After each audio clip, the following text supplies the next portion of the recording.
പോയി. ചതുപ്പ് അവനെ പതുക്കെ വിഴുങ്ങാൻ തുടങ്ങി. പെട്ടെന്നാണ് ദൂരെ നിന്ന് പരിചിതമായ ഒരു ചിഹ്നം വിളി കേട്ടത്. അത് അമ്മയായിരുന്നു. അപ്പു മോനെ, അമ്മയുടെ ശബ്ദം. അപ്പു സർവ്വശക്തിയും എടുത്ത് തിരികെ വിളിച്ചു. അമ്മേ, ഞാൻ ഇവിടെയുണ്ട്. മരങ്ങൾക്കിടയിലൂടെ അമ്മുവും ആനക്കൂട്ടവും ഓടി വന്നു. അപ്പുവിനെ കണ്ട അമ്മയുടെ കണ്ണ് നിറഞ്ഞു. അമ്മു വേഗം തൻ്റെ നീളമുള്ള തുതിക്കൈ നീട്ടി അപ്പുവിൻ്റെ തുതിക്കൈയിൽ പിടിച്ചു. കൂടെ വന്ന മറ്റാനകളും സഹായിച്ചു.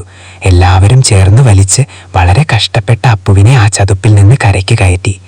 ചളിയും മണ്ണും പുരണ്ട് വിറച്ചു നിൽക്കുന്ന അപ്പു അമ്മയെ കെട്ടിപ്പിടിച്ചു കരഞ്ഞു.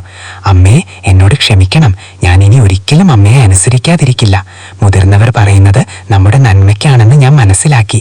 അമ്മു സ്നേഹത്തോടെ അവനെ കുളിപ്പിച്ചു. കാട്ടിലെ മൃഗങ്ങളെല്ലാം അപ്പു സുരക്ഷിതനായതിൽ സന്തോഷിച്ചു. അന്നു മുതൽ അപ്പു ആ കാട്ടിലെ ഏറ്റവും അനുസരണയുള്ള കുട്ടിയായി മാറി. അവൻ പിന്നീട് ഒരിക്കലും ഒറ്റയ്ക്ക് എവിടെയും പോയില്ല. മുതിർന്നവരുടെ വാക്കുകൾ അവഗണിച്ചാൽ അത് വലിയ അപകടത്തിൽ കൊണ്ടെത്തിക്കുമെന്ന് അപ്പുവിന് മനസ്സിലായി. കൂട്ടുകാർക്ക് ഈ കഥ ഇഷ്ടപ്പെട്ടുവെങ്കിൽ ദയവായി ലൈക്ക് ചെയ്യാനും സബ്സ്ക്രൈബ് ചെയ്യാനും മറക്കരുത്.